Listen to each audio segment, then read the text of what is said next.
sorry. I'm going to move a couple things I have sort of in my. Oh, I'm sorry to interrupt. I should have said this earlier. Most people are muted, but we are on a meeting situation as opposed to a webinar. So so could you please remain muted?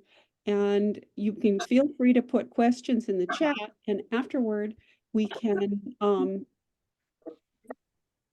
I'll run through them, and Jen can answer your questions. Great. All right. I'm sorry, I'm moving some stuff. I realize with Zoom screens. All right. Well, thank you. It's great to be here and get to share with you some of the things I really love. I love birds, but I also love plants too. And so today I'm really going to be talking about, my research program relative to this is really focused on bird migration, particularly in the fall. But I'm going to hit on all aspects of the annual cycle and how important native plants are to birds and their survival and fitness. So it goes without saying, at least for me, and my research really stems from my absolute love of birds. They are the most accessible species on Earth. They have unique adaptations, their ability to fly. They've exploited every niche on Earth from pole to pole. And I believe that the collective fascination with birds can help us protect our natural resources and help us protect and promote native plants. So where this kind of didn't start, but this is something that came out several years ago. In 2019, a study really highlights what we're talking about and how the importance of this topic. When a study came out by Ken Rosenberg and colleagues that since 1970, in 50 years, we had seen a decline in North American birds by 2.9 billion. This is an incredibly dramatic loss of birds. And it's not all birds, species or groups were impacted the same. But here's a slide just showing you the different bird kind of groups and sort of their decline, the percent decline in 50 years. Larks, this is a grassland associated birds, 67%. Blackbirds, particularly you think about rusty blackbirds, brewer's blackbirds, maybe not all the blackbirds you think of when you think of blackbirds, but they have had huge declines as well. And it goes on. So this was amazing. The story came out and I just couldn't believe how far it went and how quickly it sort of came out in all news outlets, which makes me feel people really care about the fact that birds are declining.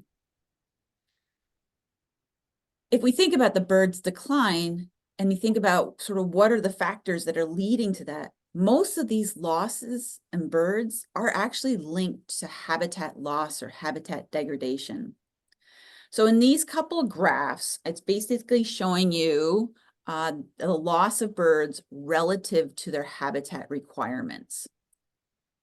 And some of this loss has to do with some of the intensification of agricultural practices, or use of pesticides, converting prairies and stuff into pasture land, into crops, and so forth. But what I want you to look at too on this, so let me see if I can get my little pointer here. So in here, what you're looking at is 1970 to when the study was done. And then this is looking at sort of the drop or not drop of species during that period of time. Now, this is a probably easier graph on the right to look at. But again, it's showing that birds and grasslands have declined by almost 60%. And again, boreal forest birds also have been declining substantially. And actually all these birds and all these habitats have been declining, except here in wetlands, where we're actually seeing an increase. And if you're wondering why, or maybe some of you already know why that might be, we think about where we put money in habitat restoration or what generates money for conservation. Well, duck stamps do, or licenses for hunting. A lot of money for hunting goes to actual conservation and land protection. It maybe not everyone knows that, but that is a really important thing. So the increase in wetland species has a lot to do with the fact that a lot more money went into wetlands. And that to me is the hopeful sign here, because when we care about something and we put our resources towards it, we can make a difference. So let me switch to sort of what we're talking about is, this habitat loss or habitat degradation, that's linked to food. So that link from birds declining and habitat loss is the nutrients that they're obtaining, that they can obtain in these habitats.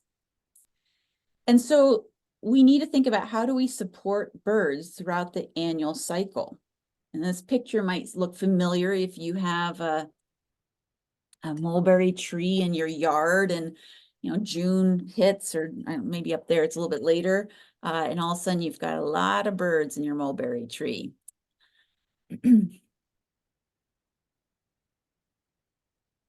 So I wanted to think about this. We'll look at it as a migratory species and think about the importance of food and what birds are eating throughout their annual cycle. So we're going to look at this as a migratory bird. Now, again, not all birds are migratory, but more than half of the world's birds do migrate. That is, they leave their breeding areas each fall and travel to their non-breeding areas and then return in the spring. So if we think about, and on this graph here, this visual, I just want you to notice, so there's certain, go back here so you can see. So molting, this is when they're replacing their body feathers at different times of the year. Fattening, the orange, this is when they literally change physiologically. And when they start eating, they eat at a higher rate, and that just packs on like fat. And I'll show you that in a bit. So there's a period of time in which they literally are just working on getting fat for migration. And then the red here is when they're migrating. So here you have birds migrating in the fall, they're in their wintering area, they're coming back, they're molting, they're fattening up, and they're migrating again. And then this green here is breeding area. And one thing I want you to notice from this is this red here versus here. This is a lot shorter. Birds have a lot of pressure in the spring to get up here and get onto a territory and start breeding. And that pressure increases for birds as they breed further and further north. So, okay, so thinking about the birds through the annual cycle. So I'm gonna just, on spring migration, that's the one coming up soon. I don't know, you guys, you're all familiar probably with sort of the midge swarms along the lake shores in the spring, like just those massive, just swarms of insects. Well, migratory birds, these land birds, really focus on those. So they actually do migrate up along the coastline to take advantage of those insects. And also, the nutritional needs of a bird during spring are very different than they are in the fall. So in the spring, they're getting ready for breeding. Insects have protein. Protein is really important for egg development. It's also really important for their young. And so these large emergence of midges in Michigan off the lake shores is just really an attraction, and it's pretty amazing. And I was going to say digression, but I was going to get myself off my topic, but I won't do that right now. All right, so breeding season. So breeding season 2, you've probably seen this in your own yard, where birds, caterpillars, particularly lepidopteran larvae, are an important source of food, particularly for feeding young. And I'll share a little bit of information about that in just a couple slides. But as the breeding season, right? And so you have this kind of high abundance of insects, mosquitoes, and so forth through that breeding season. But as it gets cooler, or you get later in the summer, you start getting your fruiting shrubs. So the shrubs are starting to bear fruit. We know that the phenology of that varies. Like, for instance, honeysuckle seems to fruit a lot earlier, which is actually a problem, but we can get to that. But then the birds, even ones that concentrated on insects throughout the other parts of their annual cycle, they'll actually switch to eating fruit during fall migration. And I'll explain why in just a bit. And fruit is, they eat a lot of the fruit in the fall, but they do eat the fruit in the winter too. So we have American robins, and we were just talking about this. Robins are not a fully migratory species. Some of the population never leaves. Really, they would be resident species, and part of the population will migrate. So when you start to see robins, and I don't know how much they do this up as far north as you are there, but down here, typically we'll see flocks start coming around February, just decimating all these old shriveled fruit on trees. And I always wonder if it's like Brussels sprouts. They just taste better after they've been frozen or something. But it is an important food source. And these are birds that have not come back from their migration. So I always say, don't get too excited if you're wanting spring. That's not a sign of spring. And as I said earlier, a sign of spring is when the red-winged blackbird starts singing. Okay. So that's the annual cycle. So there's a lot of things, and this is just a generalization, but different things that birds are needing throughout their annual cycle to support them. So again, as I said, winter fruiting shrubs. So those shrubs that look like and when I'm going to start using, I don't know, some of you may be working at land management areas or preserves, or you're just thinking about your own backyard. And I might be I'm kind of directing this as if you were thinking about what could you do for your own backyard for birds. And in the winter, these shriveled up berries that don't look like they'd be very appetizing are really, really important for birds. And again, you'll see them come in large flocks to actually eat them. Whether that nutritional value is good, I don't know. It's just that it is food, it is macronutrients, and it helps survival. And again, I'll just point out too that the robin here, showing it eating fruit, and we see it eating fruit in the fall, but it's actually a largely insectivorous bird. So the bulk of its diet from spring and summer is invertebrates, but it is later in the fall and winter when it's eating fruit. Breeding season. So this was actually a house wren that nests every year in my old lilac tree. And if you ever just sit and watch birds feeding their young, you'll notice a lot of times they are carrying lepidopteran larvae, these caterpillars. And it's amazing. They just keep going back and forth and back and forth, and they keep getting them. And the question, so that is an absolutely essential part of a breeding season for a lot of birds. And this, I'm talking about land birds. And there's been some really great studies done by Desiree Narango in the Mid-Atlantic. She was working with the Smithsonian. I just wanted to share some of the results that she has had in her work that I really think this is different than stuff that we have done, and it just highlights some other important plants.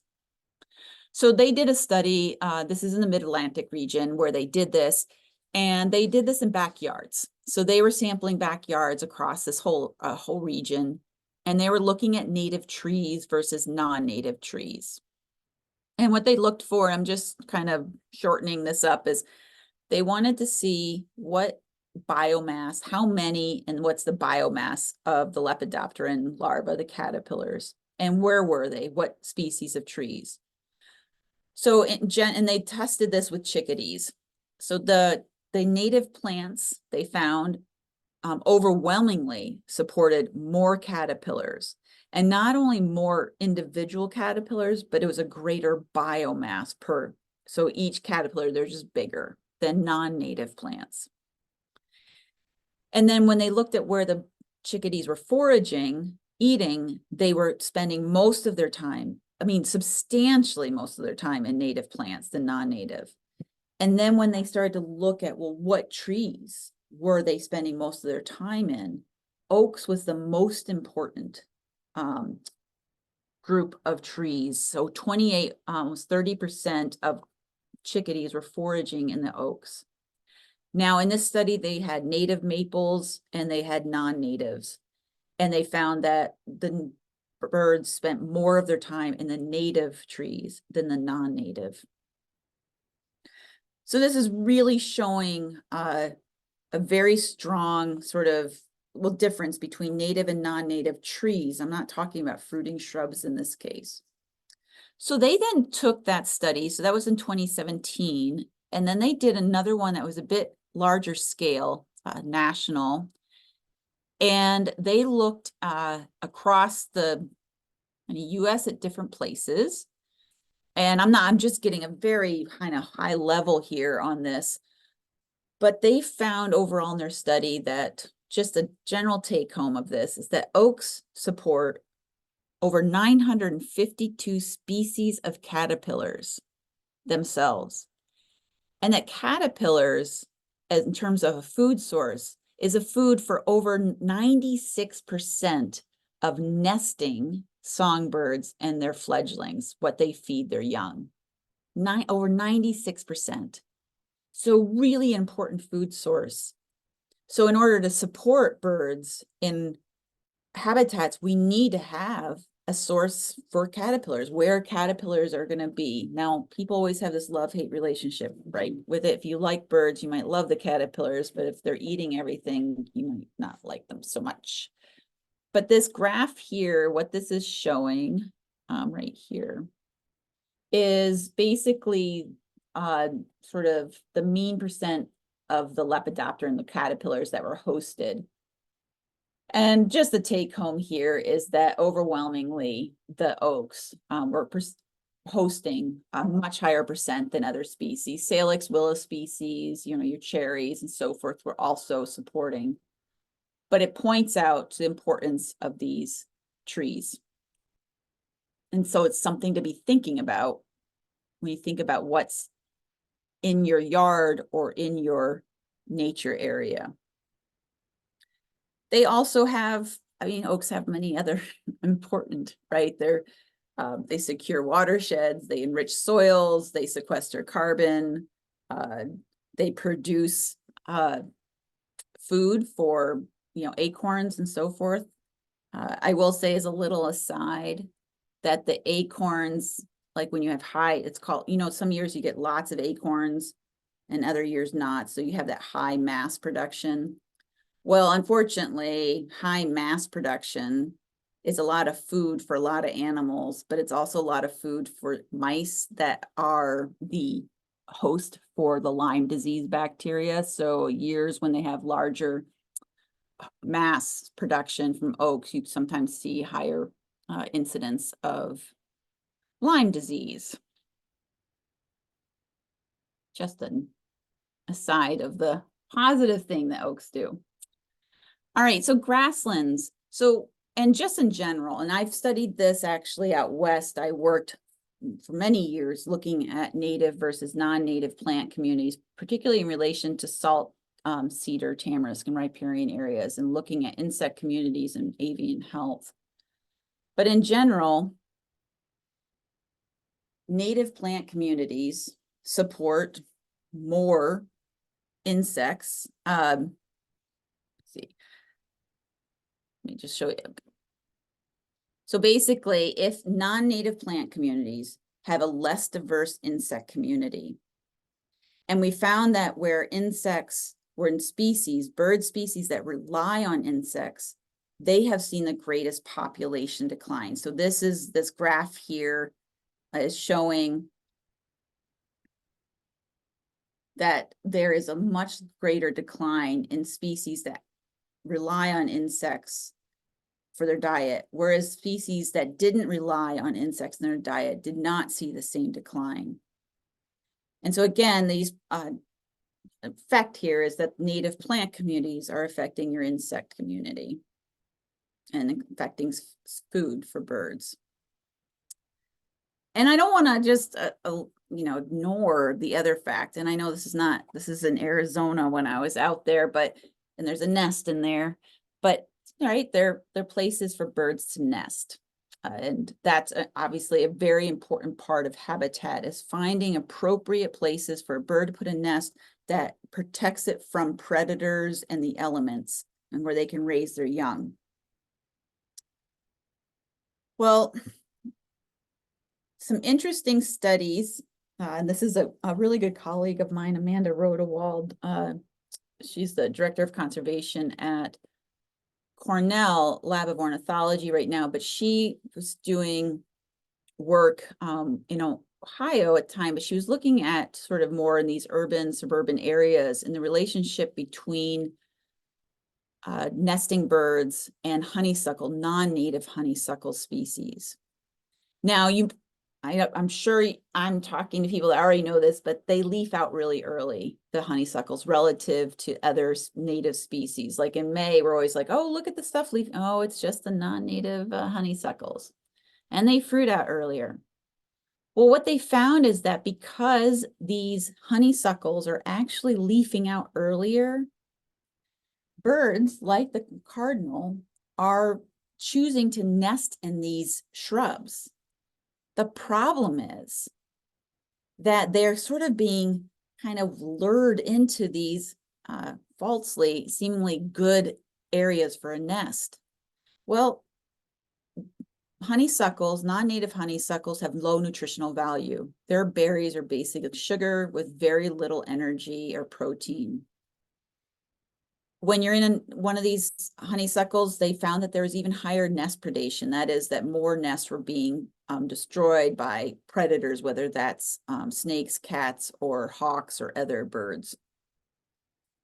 So what they term this is that they created almost an ecological trap, because you have this non-native species that a bird basically looks at and says, wow, that looks great for a nest.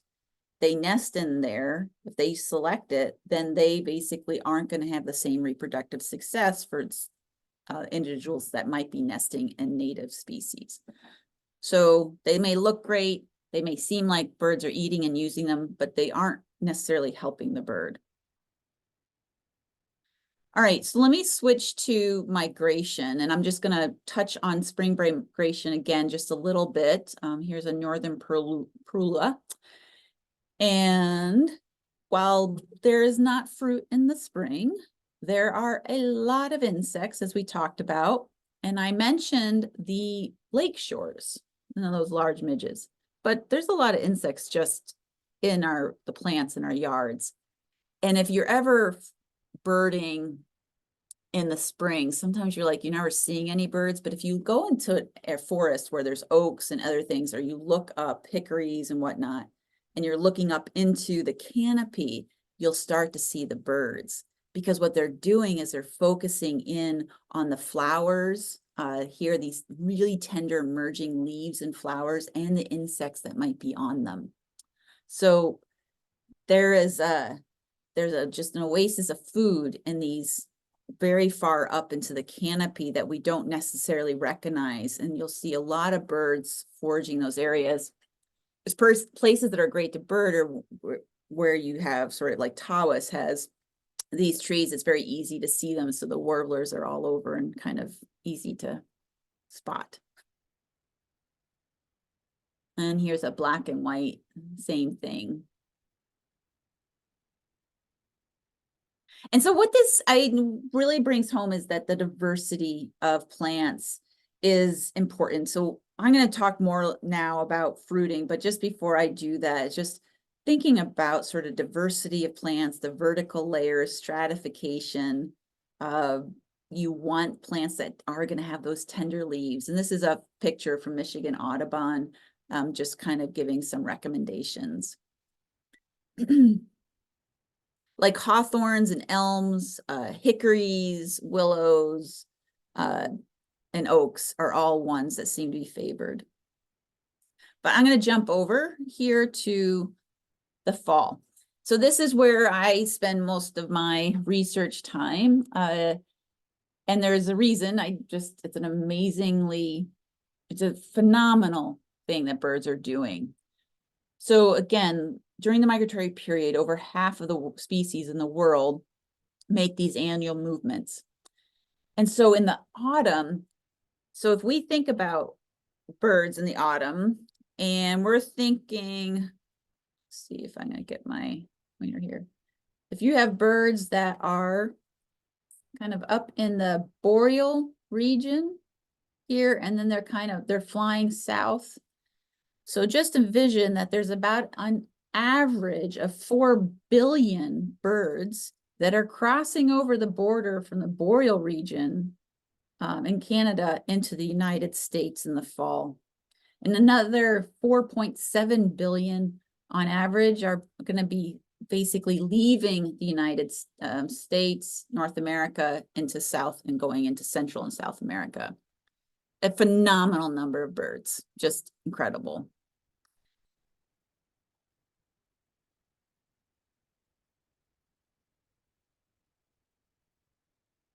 So this is a graphic, and so each dot on this graphic represents the average location for a species. So all the individuals that were seen of that species, this is sort of the average location over the year.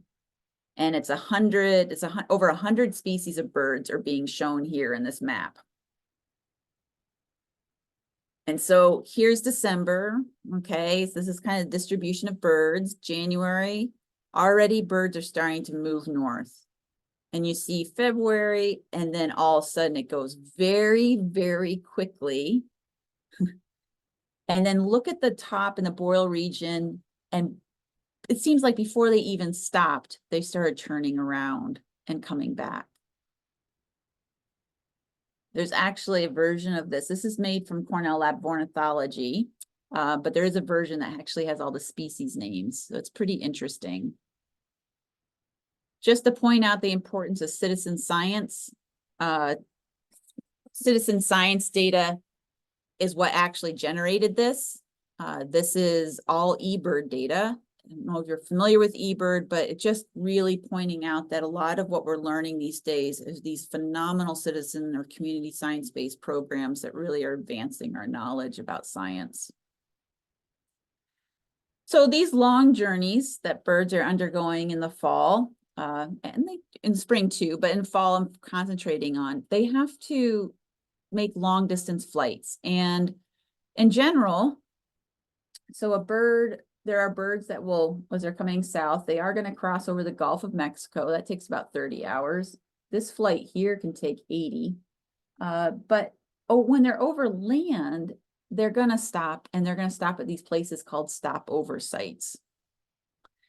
And these stopover sites could be anywhere because birds are migrating at night, and most of these birds, so they don't know where they're stopping. They start migrating after sunset. They fly until maybe 1 or 2 in the morning, and they sit down, and they just need to find a place to eat and rest and avoid being eaten themselves. So stopover sites are critical. They're critical for their success to survive this incredibly challenging journey and their success in reaching their destination. So one of the things they need to do is they need to replenish depleted fat stores. So they have migrated, they have used up. Birds, typically on most of the annual cycle, birds are not going to have a lot of fat because it's not advantageous for being a flying organism. But during migration, they have to get fat in order to fuel those flights. But they also have to maintain their health. They need to find nutritious food. And you can imagine that as you're moving from one habitat to another habitat, you could be encountering novel, it's like when we travel, you know, we get on a plane or you seeing other people, there could be a lot of diseases that you get. You want to make sure your immune system's in good shape. Like I said, birds are going to get fat, but the amount of fat that they're going to get is going to vary by what they're going to do. So there are certain birds like the cardinal here, it's a resident, it doesn't change its body mass that much. You're never going to see much fat on a cardinal. A short distance migrant, those that do migrate of the population, robins, they might increase their total body weight by 25%.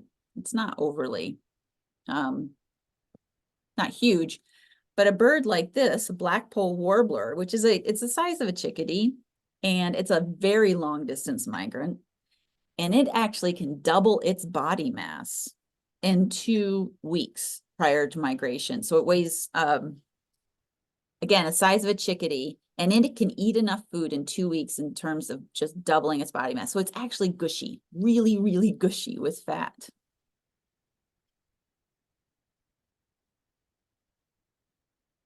So birds do switch a lot, switch to fruit in the autumn. Even birds you would naturally see eating fruit. This is something we've increasingly been documenting over the last 30, 40 years. And there might be, some might wonder why that they do this. But I will say that not all birds are doing this. It's just that there's some species that show this sort of flexibility, this plasticity in their diet. Well, it's got a lot of advantages. It's very high in energy, at least some of the fruit. It's abundant. It is clumped, not a lot of energy needed in order to get a lot of food in a very short period of time. And just like we might be like berries, it also can have health benefiting antioxidants that are really important for their immune system. And birds may select, there's studies that show they select fruit based on some of those properties just of the antioxidants alone. But we also know that we've lost a lot of habitat, and it's increasingly fragmented in the United States. So a bird that's making that journey over the land and trying to find a place to stop where they're going to find adequate food can be pretty hard. And one of the ways that some of these have been degraded is by the invasions of a lot of non-native species, particularly fruit-bearing shrubs. So what birds eat varies, and I do want to point that out because, you know, we could say that this elderberry here is the most important plant. Well, it is for about the 3 weeks that it has berries, and then the birds have eaten all of it, and so it's not there. So what a bird eats and what's important varies throughout the year and through the season. It also depends on the habitat requirements. Not all birds are going to be, and this is more of a wetland, and you're not going to see, some species might not be spending as much time there. And all of these vary in their macro and micronutrient content. So how do we study this? And I won't try to belabor this too much, but this is the Michigan State Bird Observatory. We are just outside Lansing, and we operate 2 banding stations. Our primary banding station, the Burke Lake Banding Station, we've been operating since 2011. And what we do there is we study the impact of non-native fruit-bearing shrubs on the health of birds that are stopping there. And we catch a lot of birds. So I'm just going to show you this. I mean, so I don't have a nice map here, I guess, to show you, but this, if you're familiar with this area of the state, this is a very large forested area. It's an oasis in an agricultural landscape. It's just surrounded by agricultural land. So it's not surprising that a lot of birds are actually stopping here. So we capture on average each 2-month season in the fall about 5,000 individual birds of up to 104 to 105 species. We've now actually banded that number. I realize is now a little older because I think it's up to 45,000 birds since we started. huge diversity of birds. And I'm just going to highlight, we're also open to the public because it's critical for us in our minds that we are accessible to anyone who wants to see how science is done and learns about birds. And we find that if you put a hummingbird on someone's hand and then tell them that what habitat they require, they're pretty going to listen to you, because at that point they're pretty hooked by the bird. And so the birds are this amazing way for us to kind of get people interested in listening as we share with them some of the important things for migratory birds and their survival. So one of the things that we're doing is we look in our habitat for, well, what's there? And then we look at, well, what's the bird eating? So we just kind of, we want to know, is the bird doing sort of eating randomly, or is it selecting different fruit? And so how do we know what the birds are eating is usually the biggest question. And I will get to that. But our site actually is sort of a nice, it's a beautiful wetland shrub. It's emergent shrub swamp or wetland. There is some upland areas as well. And we have a lot of native fruit-bearing shrubs, such as starting from, I have my, probably know. So we've got our winterberry, our arrowwood, our gray dogwood, and then our common spice bush. These are some of the really important plants that we have at the site. But we do also have non-native plants, though not as much at this site. We had another site where we did actually do research to compare two sites, one that was predominantly non-native and one that was native. And in those non-native sites, we have autumn olive, which of course, because they were planted in abundance for deer browse. We have buckthorn, primarily just a European common buckthorn. And we do have honeysuckle species, and I'll be right honest with you, I cannot tell the difference between a lot of them. I know they're not the native one. And again, they vary in different nutrient values. So honeysuckles, just a lot of sugar, very little fat. Birds aren't gonna, it's just junk food. They're just not gonna get much out of eating it. Autumn olive really has very low nutritional value, period.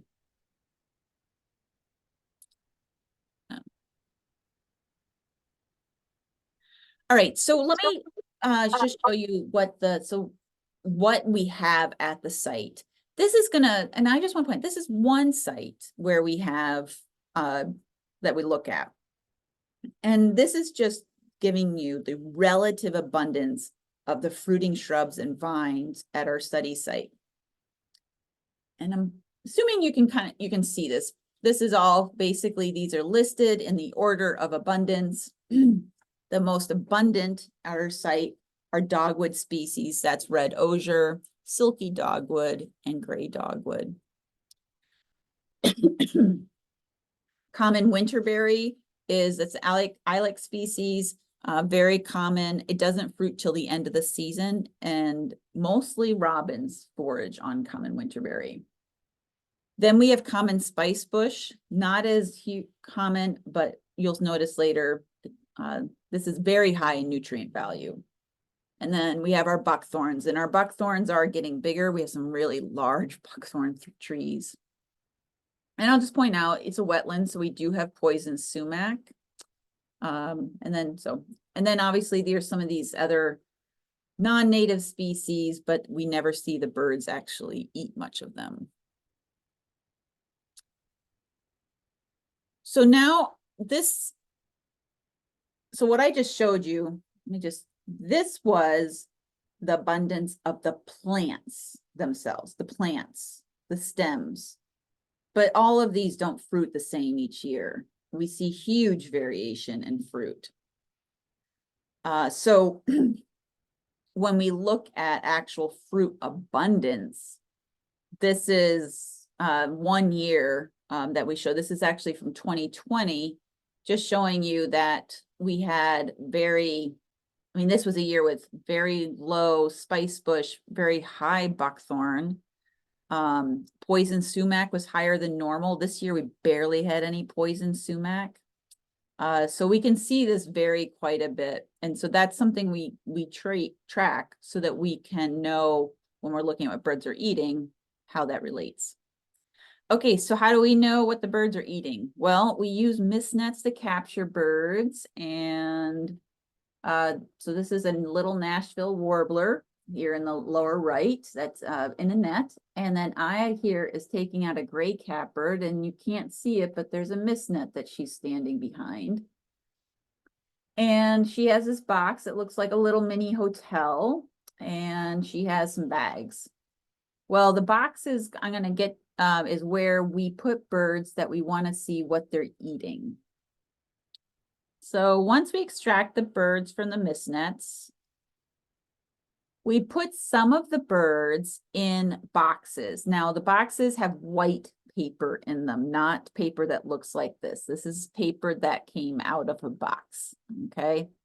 So the birds go in there, they hang out in the dark, and then when we take them out, we hope that we do see something like this, a little bit of wildlife art at its purest form.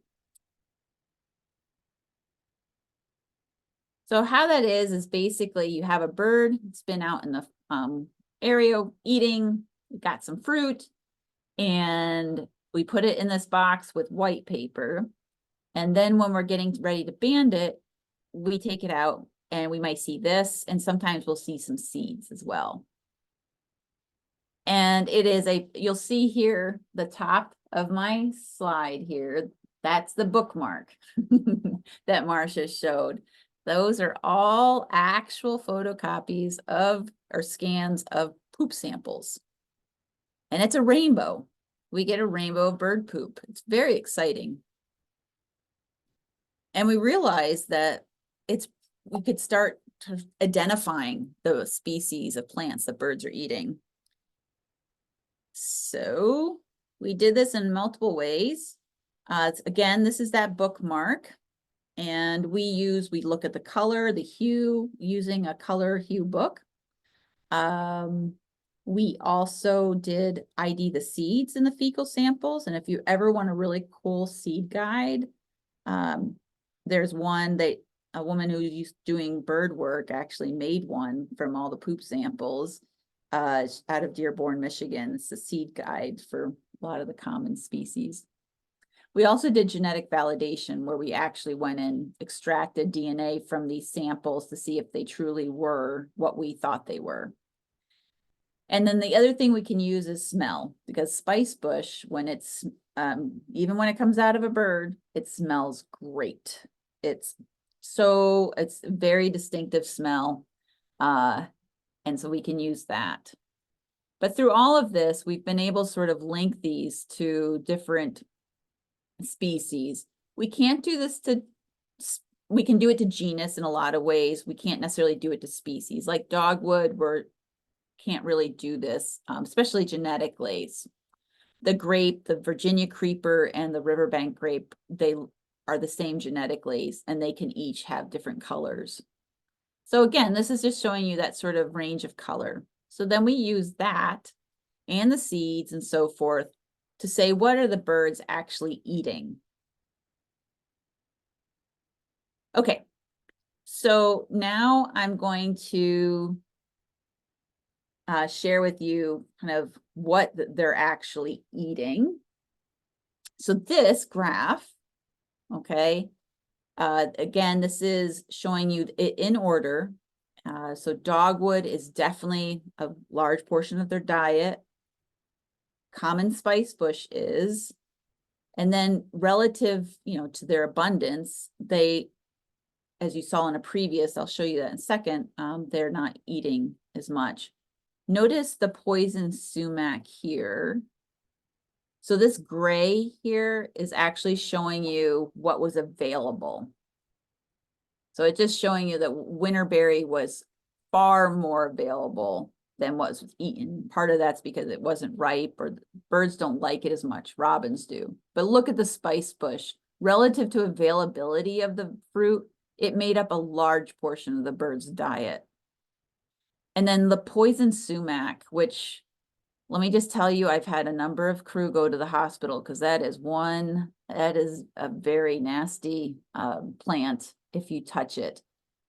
But we found out that gray catbirds eat poison sumac. None of the other birds we found have eaten any poison sumac berries, but gray catbirds do eat them. And then again, relative to their abundance, birds are eating riverbank grape and Virginia creeper. Now those we told apart from some of the seeds. But I don't know if this was if it was when I was up in Houghton last year or not. Someone asked me about black cherries, because if you look on here, you're like, there's no black cherries. And I don't know what happened up there, but for me down here, we had a huge production of cherries, choke cherry, black cherry. They were all over the ground. So I'd be interested to know if anyone else saw that. So I just did this today, and I'm sorry it's not the best graph, but I wanted to just point out that while cherries did not show up in any of our other years, last year, this prunus, the black cherry, did show up. It's not huge, but again, it still was a pretty, a more sizable sliver of this pie than others. And it was available. So that was really interesting to see. But again, you'll see what they ate. This is all spice bush, dogwood, riverbank grape, buckthorn. So again, fairly similar split. And I'm getting close to the end, so don't worry if but they so now I want to just show you, birds aren't just, okay, it looks like birds are selecting for fruit, although we have to still do some experiments. But why, can we give a reason to why they're actually selecting fruit? And I noticed a comment, I'll just relate to it right now. We don't have serviceberry. I have one serviceberry plant on my site. And so we don't get a lot of that, so we can't. It would be interesting to be in a place where there's a bit more serviceberry, because that is true. A lot of people see that. Okay, so here, relative to energy potential, okay, just making sure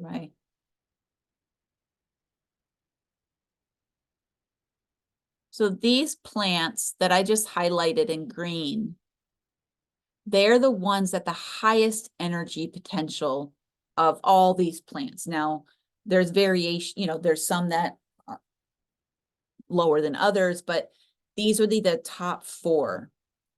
And they do correspond to what birds really are eating. And this is, common spice bush is a good way to get fat. That's a really good fruit.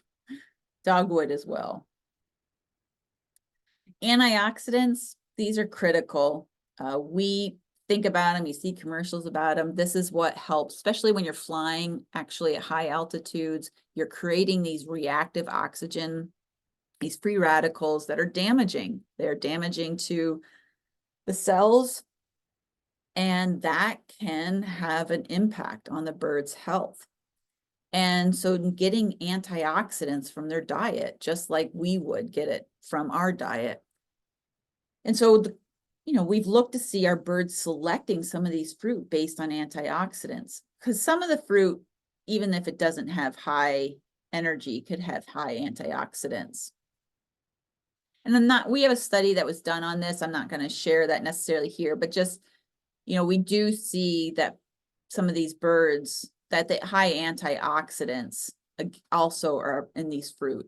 I will say, just to be very, multiflora rose has really high antioxidants, but there's no flesh to it, so nothing's eating it.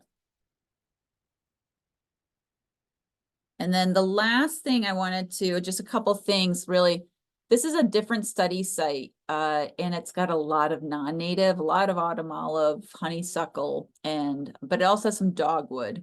But we find in this habitat at Quarry Marsh that their birds are predominantly eating Virginia creeper and riverbank grape.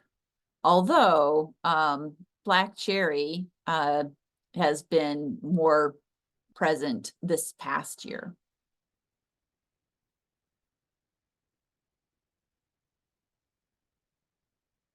And so the take home message here, native dominated plant communities are important for birds throughout their annual cycle.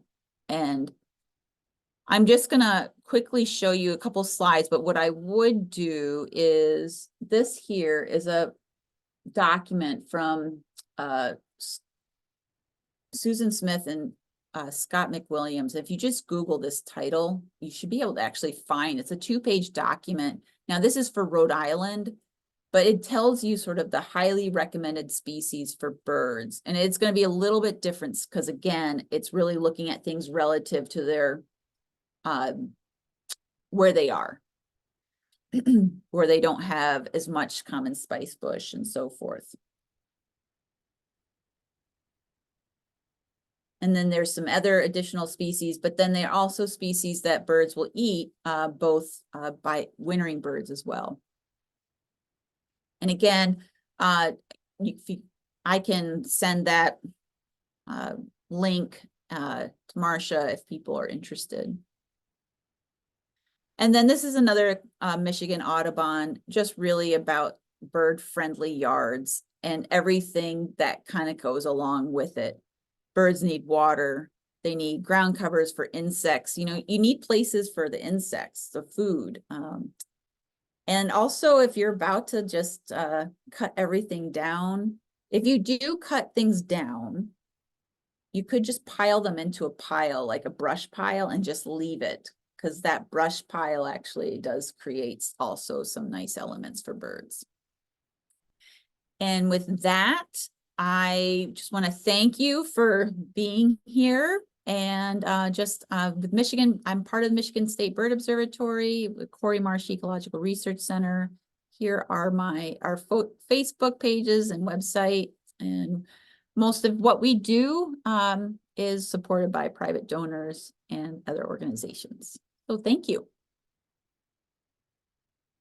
Well, there I am. Thank you so much. That was great.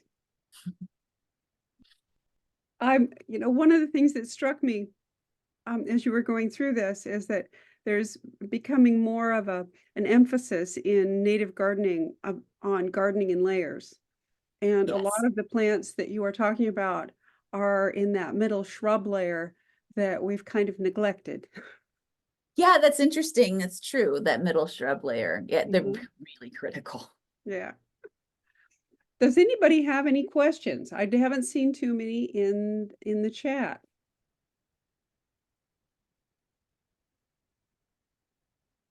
Just so long as it isn't, is this a native or an exotic? Oh. Hi, Bush Cranberry. Oh, I wish I could tell you, but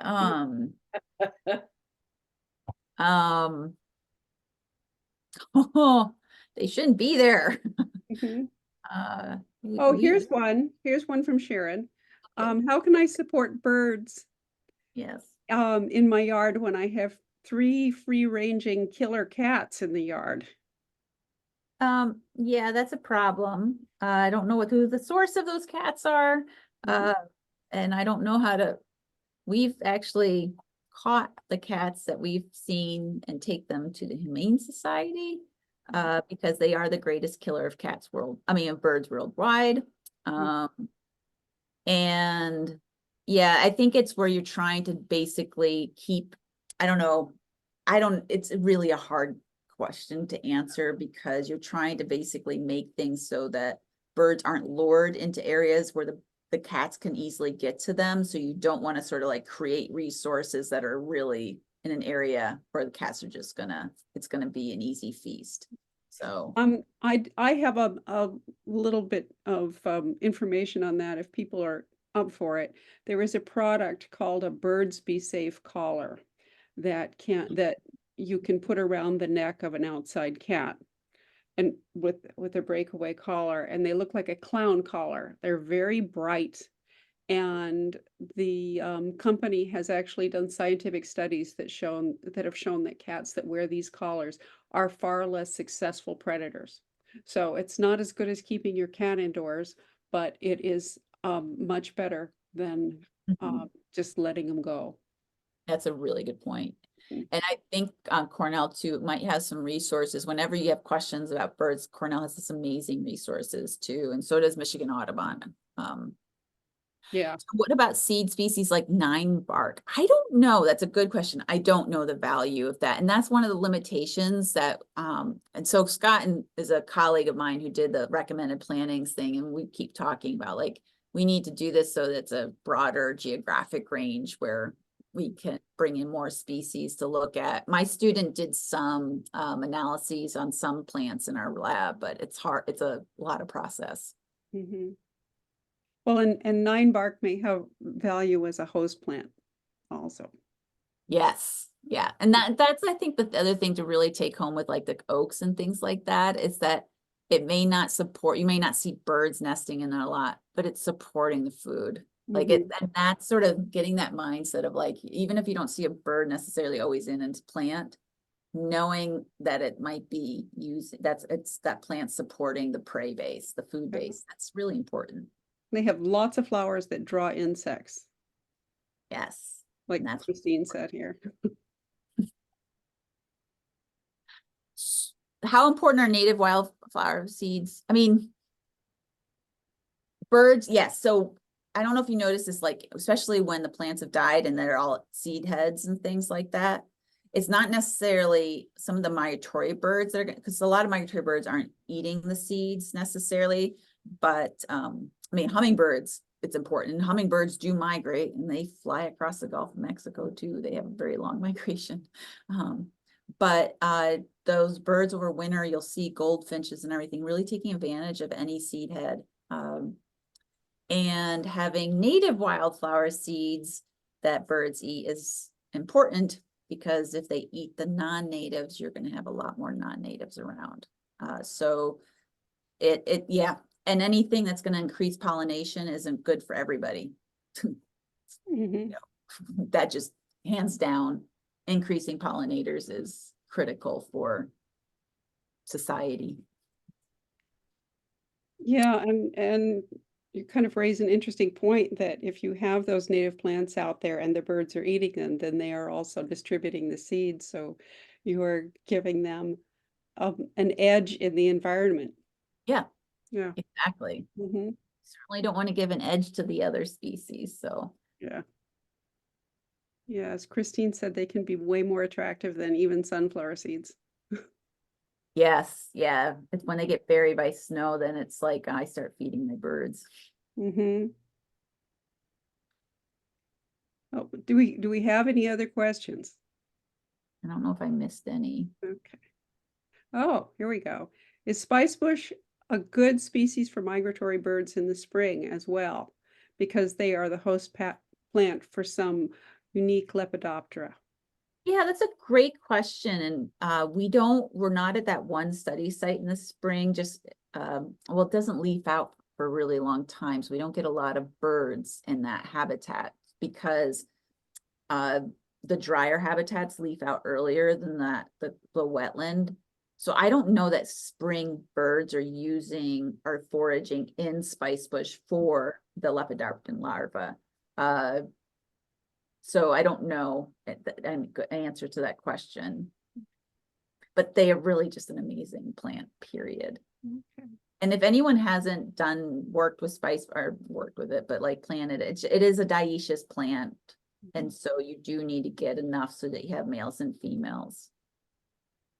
I don't believe that it's native to our area, more's the pity, Oh. but some of us are a little bit more, I don't know, what can I say? You know, we expansive in our definition of what's native. Well, if it's not invasive, right? Yeah. Mm-hmm. I think there's a different, well, I mean, is a difference, but it's just making sure that you're not bringing in something that's invasive, even because I mean, native plants can be invasive, really. So, Mm-hmm. Oh, yeah. How important is it feed overwintering birds? I mean, birds are going to find food regardless. I do think that of all times of the year, that's when I feed birds is in the winter, particularly when you get really, really cold spells. I'll do a bit more with food. But bears are an issue. And yeah, my grandparents, they lived in the Adirondacks. I was always trying to find one bird feeder that a bear could not take or bear proof. And I don't think I ever did. So. Yeah, I know. And they were here first. Yes. Yeah, the one bear proof feeder I gave him, bear didn't break it, just picked it up and took it. Just Yeah. went off with it. But anyway, Well, well, thank you. thank you so much for coming. I think we've reached the end of our questions. I really Yes, appreciate it. And for those of you who are here, I guess it's kind of moot to say so, but we have been recording this and it will be posted on the Keweenaw Wild Ones YouTube channel. Again, thank you so much, Jen, for coming. thank It's you. been a Thank you great for having evening. me. So interesting.